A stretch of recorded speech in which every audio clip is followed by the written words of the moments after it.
All right, before we do anything else, if you missed the first hour, please go back and listen to it, because we have part 46 in our study of law and gospel.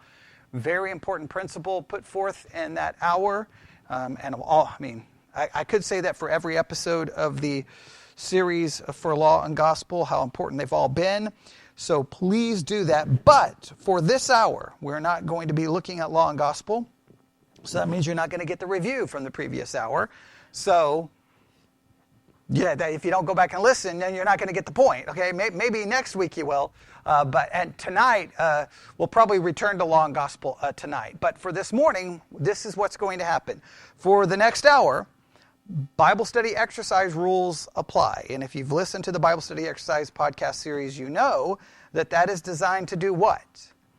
For you not to be the passive listener, but to be an active participant. So you're going to be doing most of the work this morning. So I hope you're ready, okay? If you have Bible dictionaries nearby, you may need them. So make sure you have those ready to go if you need one. All right? If anybody needs one, let me know. I have some up here. We may need it if we get to the part. I don't know. I may change the way we do so. It depends on how well you're doing, I guess, really is what it depends. All right? Now, for the Bible study exercise curriculum, we are in that transitional period, right, where we're about to begin a 6 to 7 week study on the concept of discernment, which I've already introduced. We just finished up our 6 to 7 week series on fear. So this week for the curriculum, they give us what they call a special focus, and they have a direction they want to go, and I'm ignoring the curriculum. I'm just using the text that they gave us. And so for this week, they want us to look at Psalm 139. Psalm 139. So we're going to do that for the next hour, all right? Just to at least say that we completed it, because you know, if I see something, I can't just skip it. I have to deal with it in some way, shape, or form. And I've been trying, how do I work Psalm 139 this week? Because if you look at Psalm 139, if everybody looks at it, how many verses is in Psalm 139? 24. Now, we all know that if I do what I typically would do, 24 verses would take us a very long time. A year probably would not even be out of the question, all right? But we're not going to take a year. We're going to try to take a sermon and see what we can do. But we're going to do the sermon as a Bible study exercise. This will feel more like, I don't really care. To me, I don't care if it's called Sunday school. I don't care if it's called the sermon. I don't care about those titles. Makes no sense to me why we even create those titles, because the goal is always to do what? To study the text. And you know what I think about sermons? I think in many cases sermons does what? I think sermons in many cases actually keep people away from the text, because what people want in a sermon is a well-designed speech. Look, I can do the speech. I've taken speech class enough. I can give you the speech, right? You come up with your good introduction. You make sure you have the body of your speech and then a good conclusion. But that's a performance, right? That's a performance. And when preaching becomes a performance, then what gets destroyed is the text. We're obliterated from actually seeing the text. So I don't follow those rules in any way, shape, or form. We're gonna dive into the text and see what we can find. So Psalm 139 is where we're going to be, and hopefully you're ready. So here's what I want you to do. All right, everybody ready? This doesn't always work great for the people listening online. I apologize, but move to Texas and then everything will be good. Okay, right. Here we go. Everybody ready? You can. I want you to work together. Everybody got a piece of paper, something to write with, or you can use your app on your phone for notes or whatever. I want you to start working together. You can start working together. Now you're going to have to move quickly. I want you to come up with an outline for Psalm 139. All right? So we'll read it together. We'll read the whole psalm together. But as you're reading it, what do I want you to do? I want you to be thinking of outlines. Everybody ready? Psalm 139, verse 1. O Lord, thou hast searched me and known me. Thou hast known my downsitting and mine uprising. Thou understandest my thought afar off. Thou compassest my path and my lying down, and art acquainted with all my ways. For there is not a word in my tongue, but lo, O Lord, thou knowest it altogether. Thou hast beset me behind and before, and laid thine hand upon me. Such knowledge is too wonderful for me. It is high, I cannot attain unto it. Whither shall I go from thy spirit, or whither shall I flee from thy presence? If I ascend up into heaven, thou art there. If I make my bed in hell, behold, thou art there. If I take the wings of the morning and dwell in the uttermost parts of the sea, even there shall thy hand lead me, and thy right hand shall hold me. If I say, surely the darkness shall cover me, even the night shall be light about me. Yea, the darkness hideth not from thee, but the night shineth as the day. The darkness and the light are both alike to thee. For thou hast possessed my reins, thou hast covered me in my mother's womb. I will praise thee, for I am fearfully and wonderfully made. Marvelous are thy works, that my soul knoweth right well. My substance was not hid from thee when I was made in secret and curiously wrought in the lowest parts of the earth. Thine eyes did see my substance, yet being unperfect, and in thy book all my members were written, which is a continuance, were fashioned when as yet there was none of them. How precious also are thy thoughts unto me, O God! How great is the sum of them! If I should count them, they are more in number than the sand. When I wake, I am still with thee. Surely thou wilt slay the wicked, O God. Depart from me, therefore, ye bloody men. For they speak against thee wickedly, and thine enemies take thy name in vain. Do not I hate them, O Lord, that hate thee? Am I not grieved with those that rise up against thee? I hate them with perfect hatred. I count them mine enemies. Search me, O God, and know my heart, and try me, and know my thoughts, and see if there be any wicked way in me, and lead me in the way everlasting. All right, there we go. All right, you can talk together, work together, just start working together, and come up with an outline. All right? Come up with an outline. All right, this is like chapter summary method basics, right?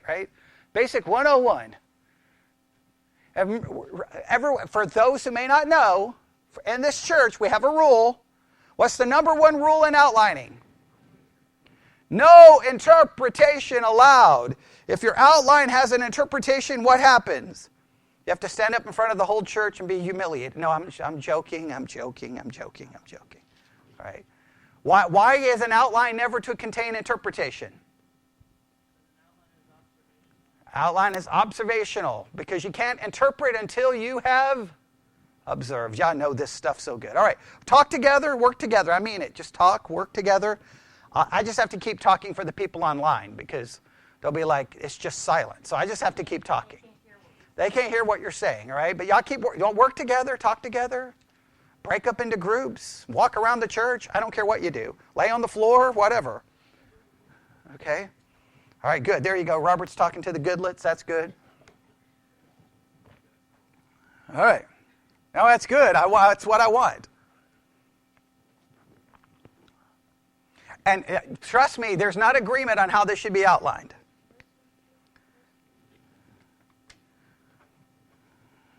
Talk together. Whoever has the best outline gets $100. I'm joking. For those listening online, you can post it in the Spreaker app if you would like your outline. Or I can check the Discord channel. We will see.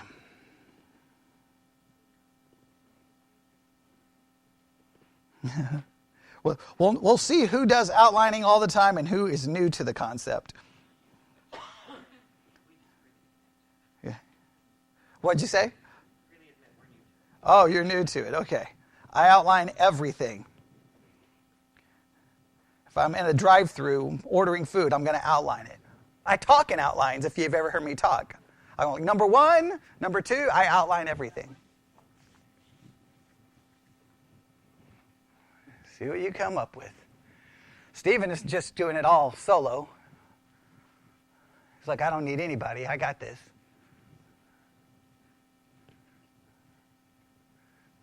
Anybody? Someone who's good at outlining, what are some basic tips in outlining? What do you think you look for? What do you do? Okay. So what did you say? Common concepts. Look at that. Look at that. Austin over there killing it right there. There's good. Common concepts. Common words. Okay, maybe. Okay. Common concepts. I like the common concepts idea. Key points. Okay.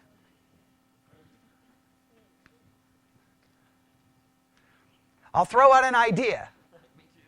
If you were to summarize the psalm, right? If you were to summarize the psalm, what do you think the main emphasis here in the psalm is? Oh, okay. All right. No, that's good. Everyone is saying that God is the key concept here, right? At least clearly at the beginning, right? All right. Now, group the verses together that give a specific idea about God, right? Because I think there's specific things mentioned about God here. Now, the argument is there one or is there three? Is there one or three? Is it just one main concept spoken of about God? Or are there three? And now the end of the psalm switches from about God to something. But the last part, if you don't get the last part, that's okay. I want you to focus on the part about God. Is it giving us one main concept or three concepts about God? The first part, God knows David. Okay.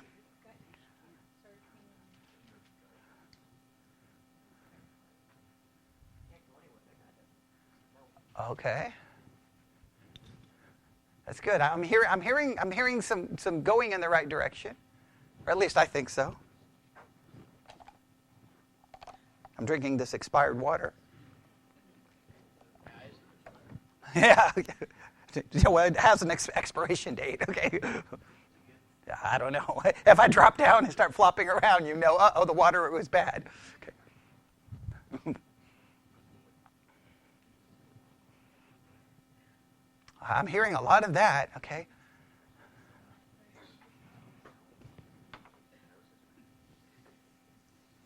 You're like, I didn't come to church to have to do work. I just come to listen. All right, what do you got? Do you have it, Stephen? How many points do you have? 1, 2, 3, 4, 5. Ooh, Stephen's got a 5-point outline. He went. He's not a Baptist, obviously.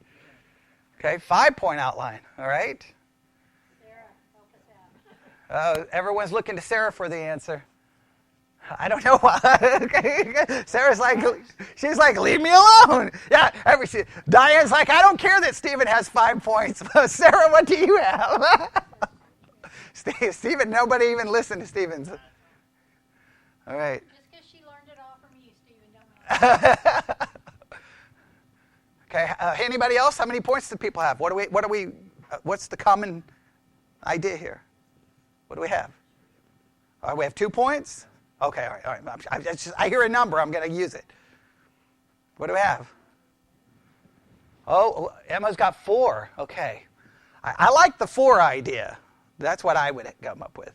So, there you go. I like the 4-point idea. It's the last point that I don't know what to do with. I know where to group it, but I don't know what to do with it. Right? But I'd be curious what your 3 points are. Okay. And I'm curious where Stephen comes up with a 5th one. That's curious to me. All right. But all right. So we got a 4-point outline, a 5-point outline. All right. Oh, Miss Goodluck's over there laying down the law. She's like, listen to me, men. This is the way it's going to be. All right. I'm joking.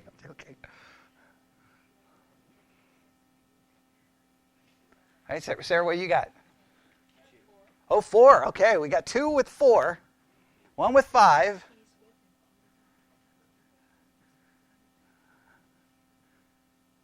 Oh, okay. What is that? Now, I hear certain phrases. I'm like, okay, I think they're going in a good direction. I like that.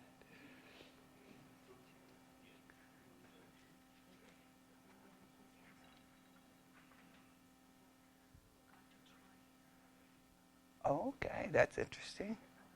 All right, did the Pierces have anything? What do we have? Oh, we got 4. A lot of people going with the 4 points. All right. I'd be interested to know, okay? All right? Stephen's the only one's got 5. I'm really interested in how he got 5. He's got That's pretty funny, actually. I got 24 points. There's 24 verses. Okay. That's good. That's how you have to outline Proverbs, right? Okay.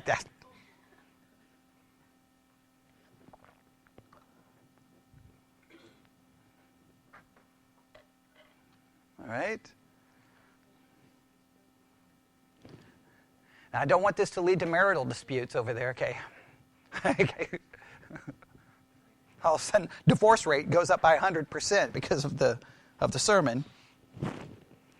You made us start fighting with each other. Okay. Oh, wait, we got the teenagers are involved. I like this. I like this. Oh, hey. That's okay. By any means necessary, okay? We'll use that philosophy. We'll go Malcolm X philosophy here.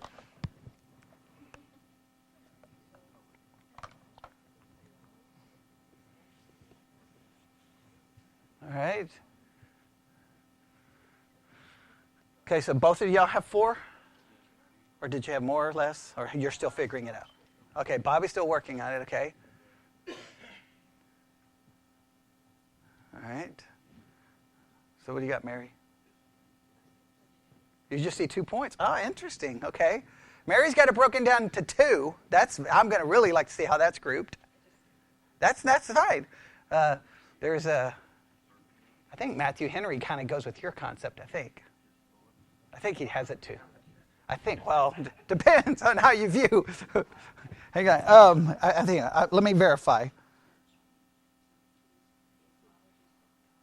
No, he has 3. He has 3 major points with multiple subpoints. Okay.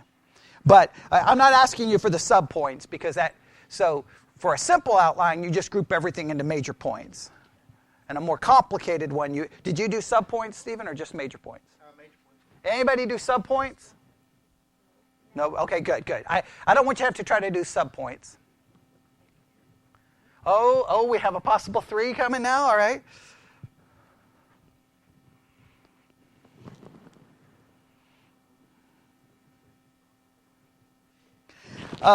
Sarah, I'll ask you this. Do you think the psalm is broken into stanzas?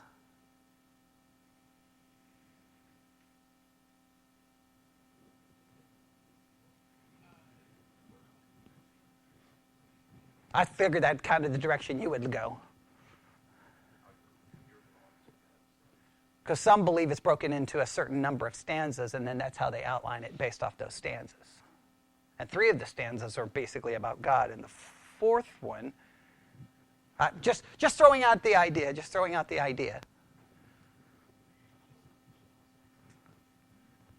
All right, how's? Oh, we have 5. Okay, interesting. He may be wrong about his. Okay, we have 2 5. All right. That's good. We have 2 5-point outlines, a couple of 4-point outlines, a 2-point outline. Well, 3 now. We've added a 3rd. Okay, good. I haven't written down mine. All right, what do we got? How's the Goodlets and Robert doing over here? 4. Oh, we have 4 points. All right. Okay, there's a lot of the 4 points. Okay. All right. Everybody ready? Okay. We'll work through this together, okay? If there's disagreement, that's okay. Just know that I'm right and you're wrong. Okay, no, I'm joking. Okay, I'm joking. All right. Since Stephen was the first done, and since he has 5 points, I'm super interested in his, okay? Now, just everyone know that, hey, this is not about, just know that when it comes to outlining, where's the struggle in outlining? What do you think the struggle is? Oh, well, for you personally, what do you struggle? Like if you don't outline all the time, it's hard. Do what? Okay. There is a little bit of interpreting that can happen, right? Why is there? Where does interpretation and outlining? Where does it kind of sometimes they kind of meet? In what way do they meet? Because you're trying to group concepts together, right? So you have to interpret what the concept is, and if all the verses fit that particular concept. So there's a little bit of interpretation that happens there, right? However, you want to keep it as much out of it as possible. You just want to observe. If you don't do outlining all the time, well, then it can be, you're not as maybe as ready to do the observation. But let me just state that I cannot stress this enough. If you're ever going to try to offer an interpretation on a chat, like if you ever come to me, and you know I'm going to do this, if you come to me and try to say, hey, I think this verse means this, what am I almost immediately going to say to you? Have you outlined the chapter? Okay. Because if you haven't done your observation, I don't want to hear your interpretation. Because we'll just start having an argument about interpretation. But what do we have to establish? We have to establish the observation, because in many cases, if we do the work on observation, what does that eliminate? Sometimes it eliminates possible interpretations. So that's why outlining is so very important. So very important is you've got to make sure you've observed the text correctly. All right, so in doing this, listen, it's not there's going to be disagreement. It's okay. All right, but the only thing I will point out, if I feel like that you have an interpretation, I may point that out. Is that cool? All right, good. All right, here we go. All right, Stephen, 5 points. What was your first point in your outline? First, what verses did you group together for point number 1? Well, I will admit that verses 1 through 16 are similar, but I divided those into 3 sections. Okay, so verses 1 through 16. Okay, wait, I kind of... Okay, hang on. Verses 1 through 4 first. Oh, what? You grouped 1 through 16. Interesting. Oh, it's possible. Okay.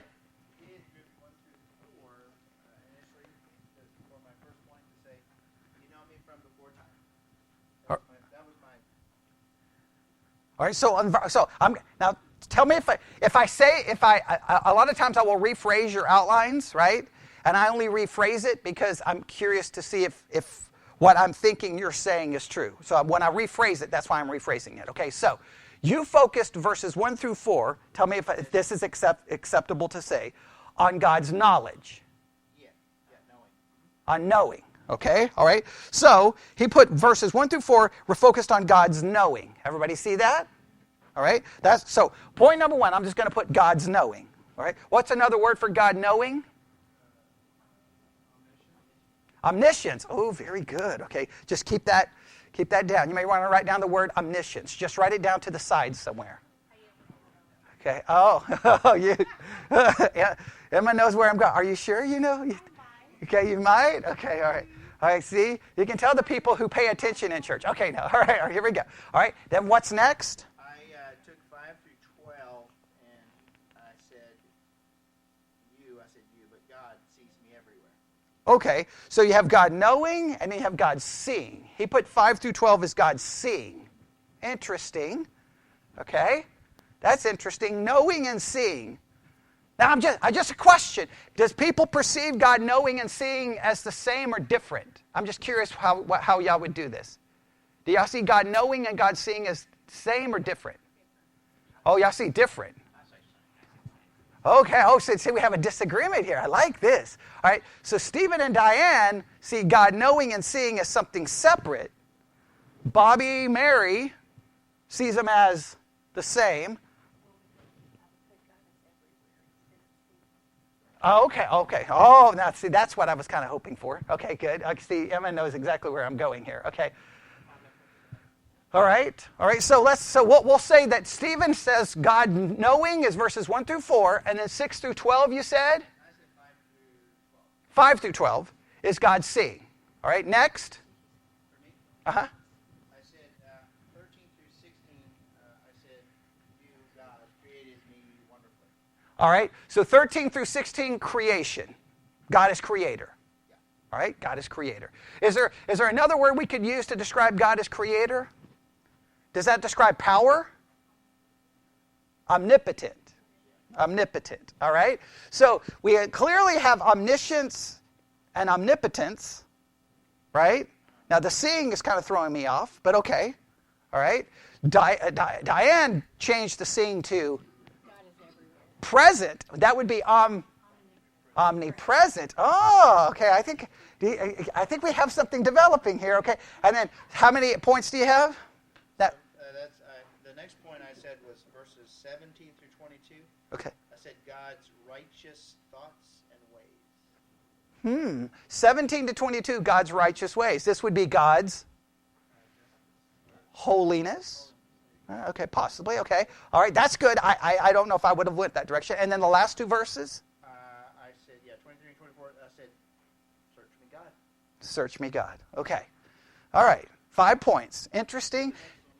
All right, and so your 5 points are, just make sure we go through these, God knowing, God seeing, God creating, righteousness, God searching.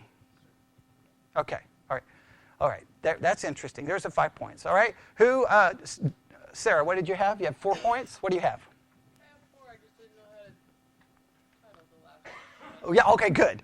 Okay, good. I was hoping everyone was going to say, what do I do with this last section? Okay, good, because that's how I feel. All right, point number 1. God knows my ways. God knows my ways versus what? 1 through 6. She has 1 through 6 as God's knowing. All right, so let's play a little game right quick. All right, everybody look at 1 through 6. Okay, let's go 1 through 6. Tell me if there's a switch at some point after 6 or before 6 that goes from knowing to presence.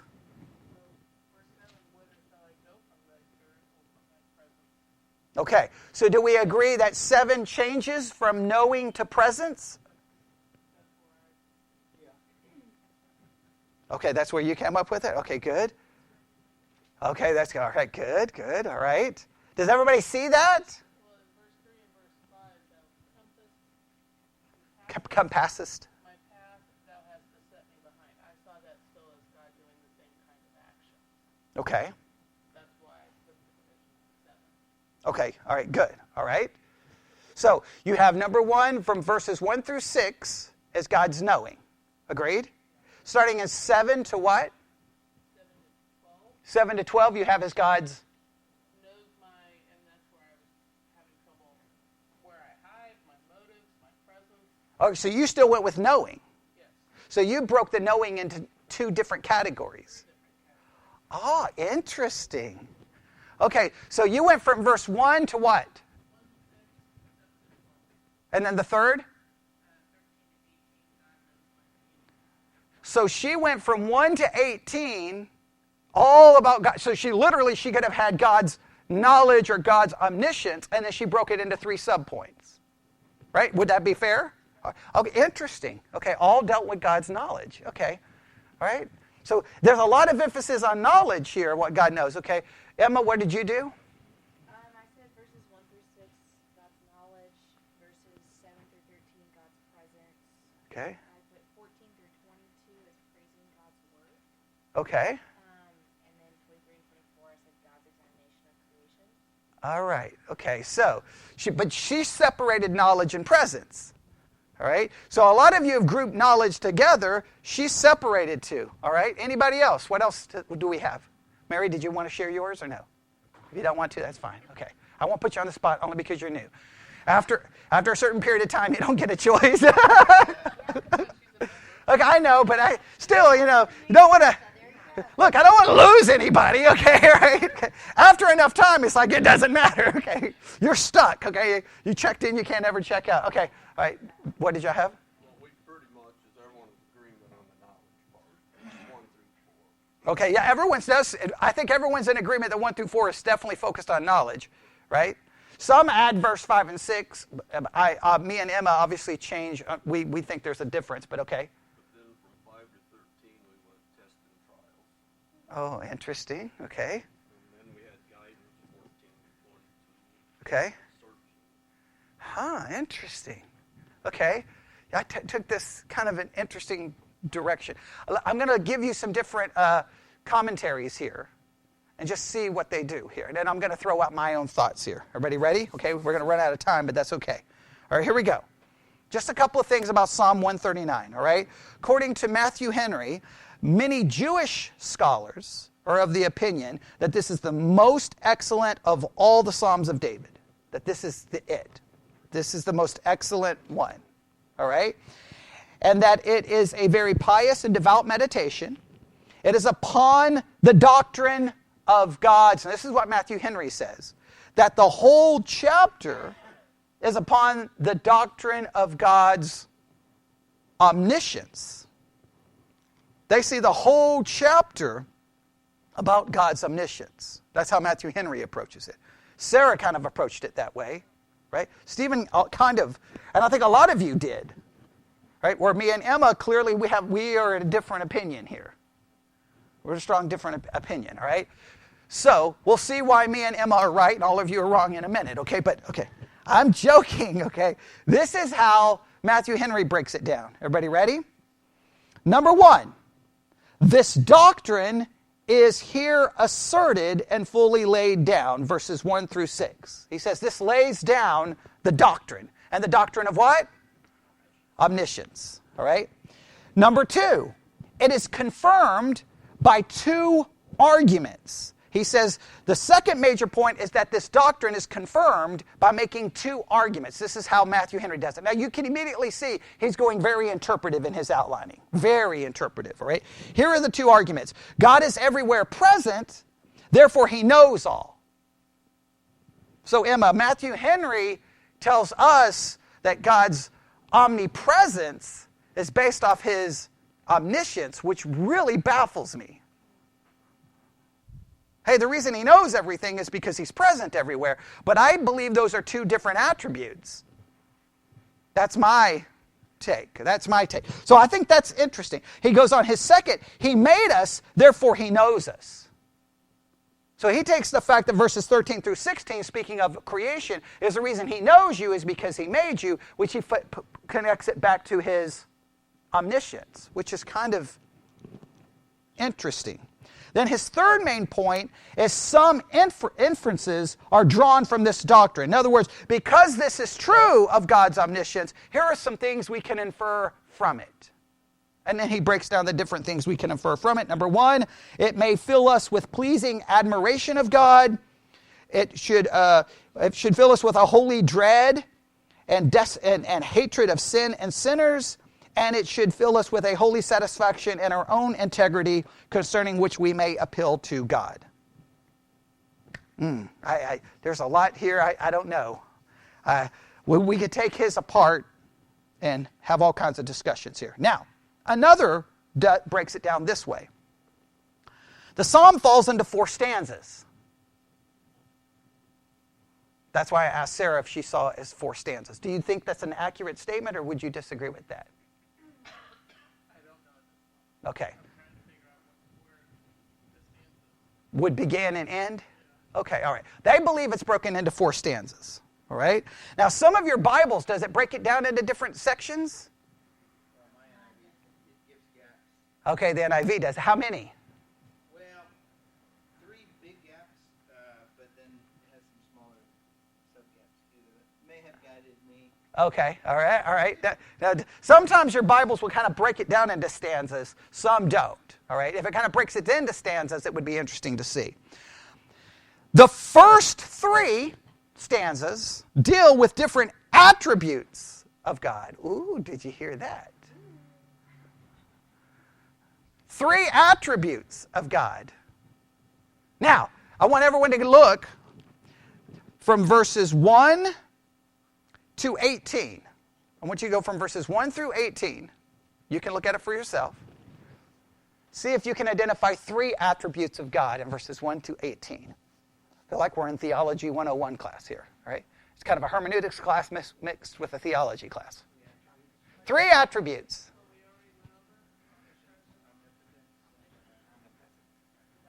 Yes, that's what I wanted to see. But I want you to see it. I don't want you to just go with what I'm saying or what Emma is saying. Because even though me and Emma are right, we want you to see it for yourself. Because we're gracious that way, right? And we're humble too. I am, okay. All right, so let's go through this. What's the first attribute that we all can agree on? Okay, let's use the theological terms. Omniscience. Omniscience. Everybody see omniscience? Everybody grab a Bible dictionary really quick. Look up omniscience in the Bible dictionary.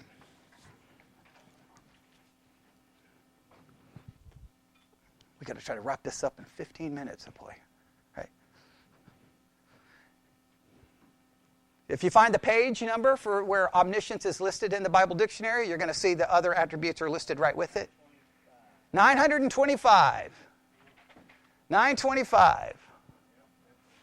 Oh, you see them all listed together? Okay, very good. 925.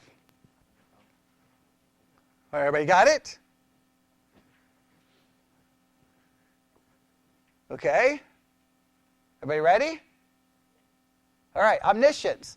Someone look at the definition. Everybody look at the definition and summarize the simple definition of omniscience. Okay. God's superior knowledge. Does it define what that superior knowledge is like? He knows what?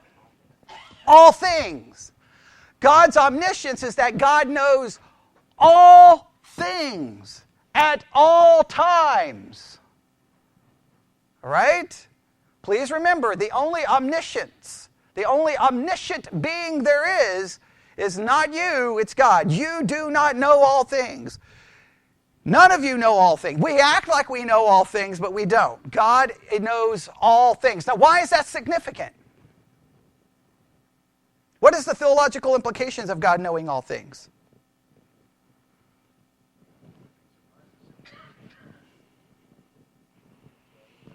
Well, if he knows all things, it means, and look, it's not always philosophically pleasing, right? Because when I read Genesis 1:1, in the beginning God created, he knows what's about to happen. He wasn't sitting there on a Tuesday going, whoa, whoa, whoa, who just ate from the tree? Wait, what just happened? Oh no, that woman messed everything up. I knew I shouldn't have created a woman. I mean, come on, what was she thinking? He didn't need a plan B or a plan C. He knew before he created. That leads to some philosophical problems in my brain. No, but he's omniscient. He's all-knowing. Now go back to Psalm 139.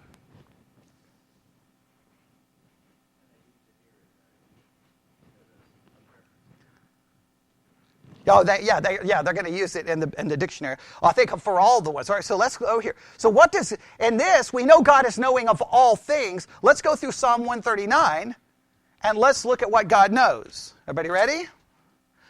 O Lord, thou hast searched me, and... All right, so the first thing he knows is what? Us. I don't know about you. That makes me really nervous. Okay, am I the only one? Okay, look. We all can come to church and make everyone think certain things about us, but God knows the real us, okay? And the real us is not so good, all right? Agreed? Okay, all right. So he knows us. Thou knowest my downsitting and mine uprising. Thou understand my thoughts afar off. He knows, not only does he know me, what does he know? He knows what I am doing. Oh, and this is really frightening. And what I'm thinking. Oh, boy. That's concerning. How does the NIV translate verse 3? You discern my going out and my lying down. You are familiar with all my ways. There we go. He knows my path. He knows when I'm lying down. He knows all the ways that I'm going. He knows what I'm thinking. He knows where I'm going. He knows what I'm doing. I think this goes beyond just our physical direction, but even our motivations, which is even more concerning. Yes? For there's not a word in my tongue, but lo, O Lord, thou knowest it altogether. He knows every word you're going to say ever. Every thought you're ever going to think and every word you're ever going to say. Verse 5, thou hast been behind me and before and laid thy hand upon me. Such knowledge is too wonderful for me. It is high, I cannot attain unto it. So, verses 1 through 6 is all about what? God's omniscience. And what's the end result of that discussion? In verse 6. humbles us. It should humble us. It should constantly remind us of what we don't know. We have a tendency not to react that way, do we? I don't know about your personality, but what do you do when you come in contact with someone who just seems to know so much? Okay. What do we have a tendency to do? All right, someone say walk away. Emma says annoying. Okay, Emma hates know-it-alls, okay? She doesn't like it. Or what else do we have a tendency to do? Argue with them. That's a woman's answer right there. Right? Okay, that's a one. Like, how dare you think you know more than me? Okay, I'm going to tell you what I know. Okay, it may not be about much, but I'm going to tell you. Right? Do we have a tendency to do? Why do we do that? Why do we do that? Okay, what is it about us? They're like, oh, whoa! You think you know so much? I'm gonna find some way to disagree with you. Why? Because it's somehow we don't want to be in the presence of someone who knows more than us, so we try to establish our own knowledge and our own expertise, and which in a roundabout way, that's kind of crazy that we do that. What should we do? We should be humbled and listen. Do we do that? Okay. Basically, this is what we our entire lives. You know what we act like? Teenagers. No, teenagers. As soon as you're a parent and you start telling a teenager anything, right? You tell a teenager anything. Like, hey, there's a lion outside and he's going to... Whatever. Right? Roll the eyes. Yeah, like it doesn't matter what you tell them. You can say, look, I lost an arm. They're like, whatever. It doesn't matter what you tell them, right? They're not really listening. You can just see, you're talking and it's like, and you're like, hello? Right? Like when we went to Dallas, I was trying to talk to Eli. He's just like, oh, whatever. I'm like, I'm trying to tell you important things. He didn't care. He didn't listen to a thing I said. He was like, I can't hear you. I got AirPods on. I can't hear you. Whatever. He didn't care. Even though I could have been giving him very important information, he didn't listen to me. Right?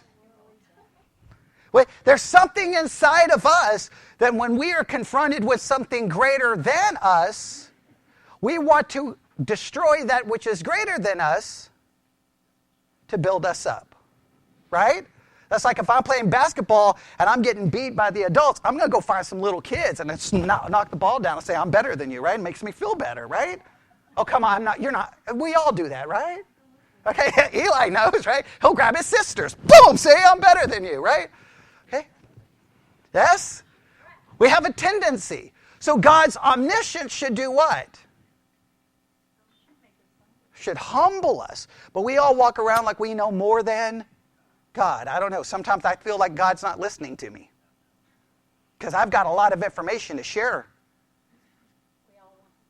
Right? We all want the job, but we just don't want the responsibility, right? Okay. Right. Now, verse 1 through 6. So everyone agrees that's about omniscience. Now what happens in verse 7? Whether I shall go from thy spirit or whether I shall flee from, and it literally gives you the word presence. So verses 7 through 12 is his omnipresence. Look up omnipresence right there in the dictionary. It's on the same page. What is omnipresence?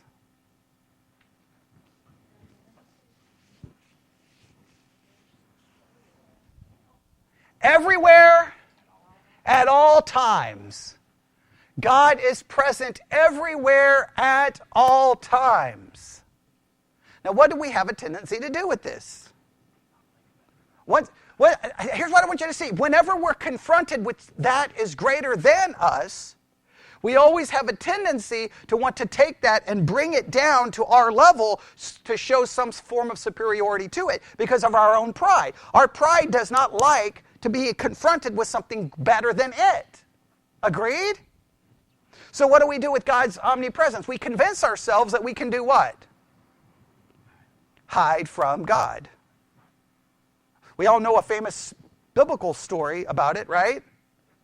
Hey, Jonah, need you to go somewhere. Packing my bags. I'm going the opposite direction. How did that work out? Did God need a search party? Knew exactly where he was.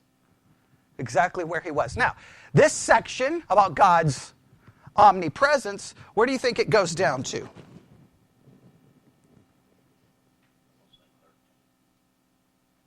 Verse 12, we'll go with verse 12. Yea, the darkness hideth not from thee, but the night shineth as the day. The darkness and the light are both alike to thee. What does verse 12 end with? Kind of a realization of an acceptance of God's omnipresence. And what is it? Basically, what's his acceptance? I don't care how dark it is. I don't care how light it is. The both are what? The same to God. In other words, he is acknowledging what? He can't hide from God. God sees everything. So, we've broken the chapter down into two parts. Number one is God's omniscience. It goes from verse 1 to 6. Starting in verse 7, the word presence is actually used. So therefore, I'm not making it up, right? And it deals with God being omnipresent. And it ends with an acceptance. The first attribute is ended with an acknowledgement, right?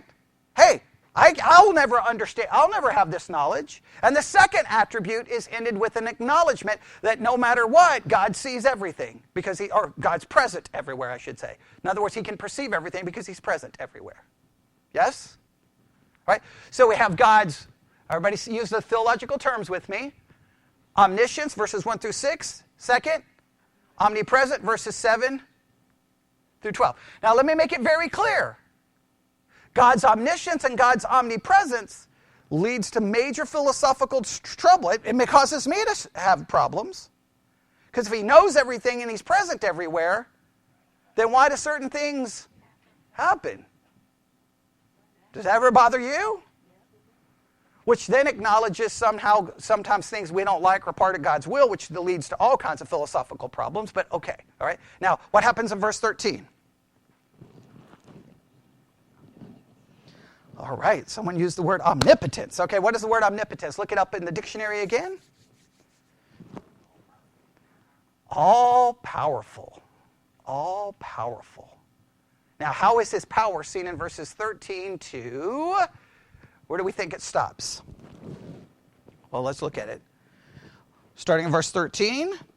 For thou hast possessed my reins, thou hast covered me in my mother's womb. I will praise thee, for I am fearfully and wonderfully made. Marvelous are thy works, and that my soul knoweth right well. My substance was not hid from thee, when I was made in secret, and curiously wrought in the lowest parts of the earth. Thine eyes did see my substance, yet being imperfect, and thy book all my members were written, which in continuance were fashioned, when as yet there were none of them. How precious also are thy thoughts unto me, O God, how great is the sum of them. And then verse 18, if I should count them, they are more in number than the sand. When I wake, I am still with thee. Now, I know some of the other attributes are kind of mixed in with that. You can see some of them, right? See God's thoughts, right? God is with me. You can kind of see some of the other attributes. But where does his omnipotence show up in these verses? Where do you see his power? In creation. Now, this still leads me to all kinds of problems, right? Because if God is omnipotent, involved in the giving of life, I don't know, I've got some serious questions on how that all plays out as well, right? For all the positive things that we derive from these attributes, there are major troubling things we struggle with these attributes, or at least I do. Right? God is all powerful. Now, that leads us where? That last section, 19 to 24. Now, what do we do with 19 to 24? This is the only thing we have to answer. What do you think?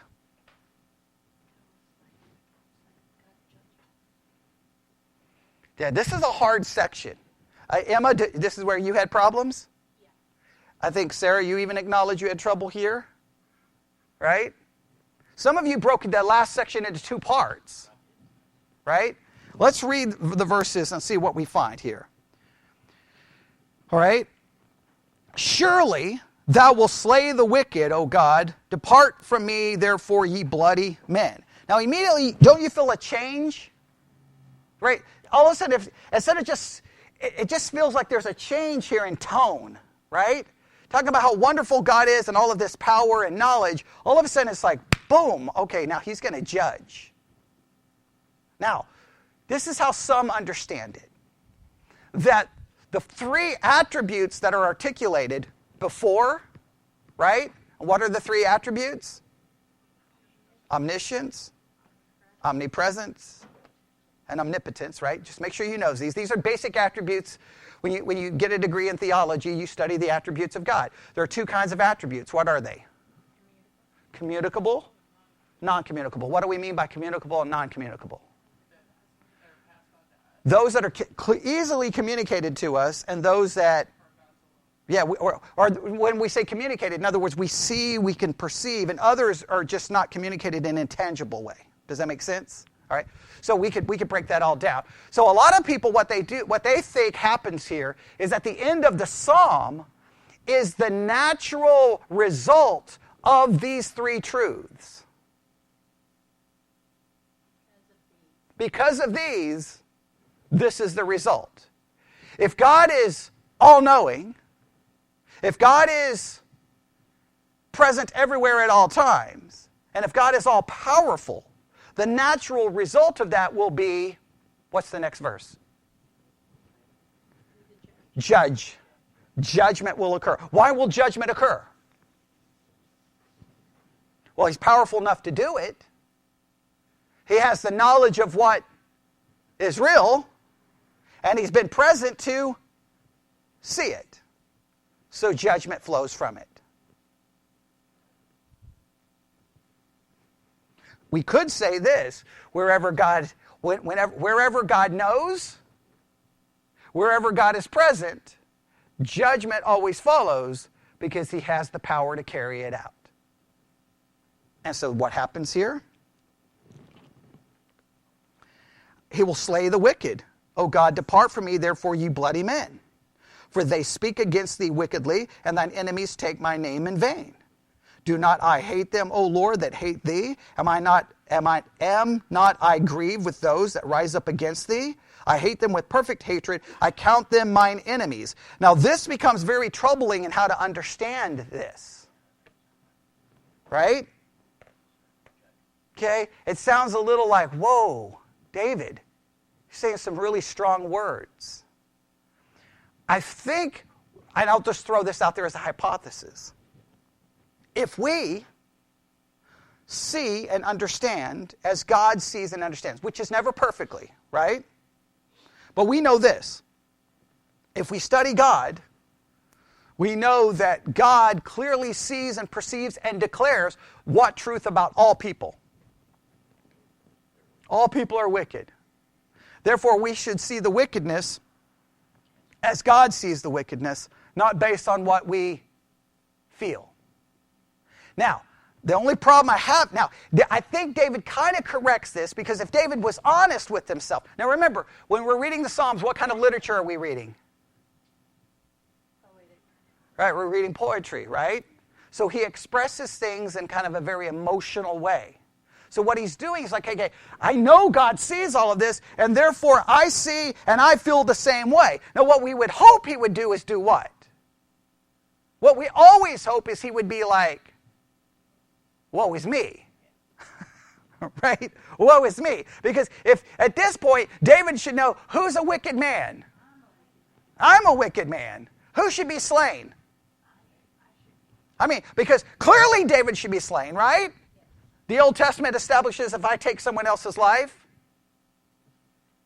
my life should be taken. David had taken someone's life. Okay, right? So, isn't it amazing how he doesn't see that? It's kind of weird, isn't it? Like, that's why I don't necessarily like these words, But I understand what is he trying to express? Is that because God is all-knowing, because God is present everywhere, I need to see life through which perspective? Through God's perspective, which will make me see the wickedness and hate the wickedness as God hates the wickedness. But that should lead me to hate my own sin, which it doesn't seem to happen here. But what does he do in verse 23 and 24? Isn't it interesting in verse 23 and 24, he seems to acknowledge, well, wait a minute. Yes, I hate all of this other wickedness, but God, it's almost an acknowledgement. I know he's praying for it, but he's already established God already knows it. He doesn't have to search for it. So what is he saying here in the last two verses?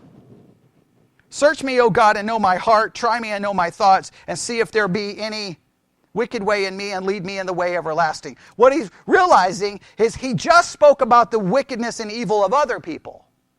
But he realizes that God's omniscience, omnipresence, and omnipotence also applies to whom?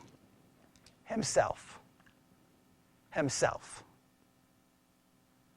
Now, so in our thinking, what should be the controlling or guiding principle in our thinking? God's knowledge, God's presence, and God's power should change my perception and how I see things. But it should also change how I perceive myself. And the minute I know God is all-knowing and present everywhere and all-powerful, what should that lead for me? Acknowledgement that I don't know, okay? That I am not present everywhere, and that means there's nowhere I can hide, and that God is all-powerful, which should lead me to say, Lord, I'm not even going to pretend here. Search and know me, and we know what he's going to find.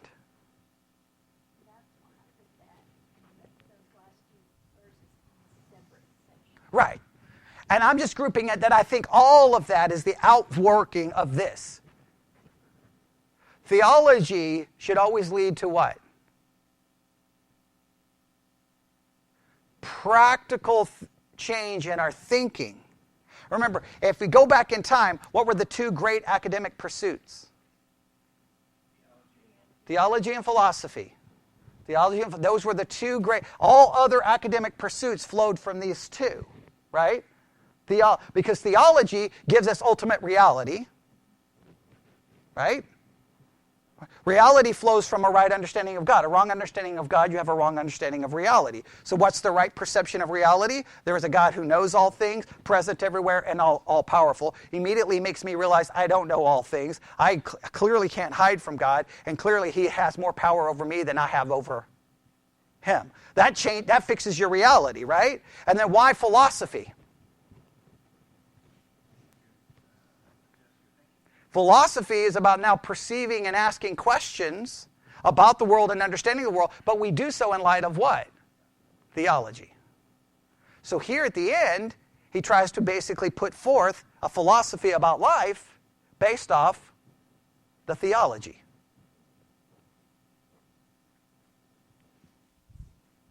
Does that make sense? So because of those three, today I will just end with this. I want you to remember those three attributes and use the theological term. I want you to know the theological term, not because we want to sound smart, just because we want to know the terms, right? Omniscience, omnipresence, and omnipotence. What should those three truths, how should they impact your thinking and your perception of reality? Because that is the ultimate reality. All right, we'll have to stop there. There you go. We worked through Psalm 139. And so who was right? I'm just joking. No, me and Emma was right. Okay, all right? No, I'm joking. That's the way we would outline it. Okay? Right? And the only thing I think we probably disagreed with was the last part. But we agreed that those attributes were present. But I hopefully, and you can go back and read it and have a discussion on the way home about it. All right, let's pray. Lord God, we come before you this afternoon. Being confronted with the reality of who you are should make it more obvious of what we are and what we need to do in our change in thinking. We are confronted with a power that's far greater than us, and sometimes our sinful nature wants to pull you down to our level instead of acknowledging it and being humbled by it. And I pray we would be humbled by it. And we ask this in Jesus' name. And God's people said,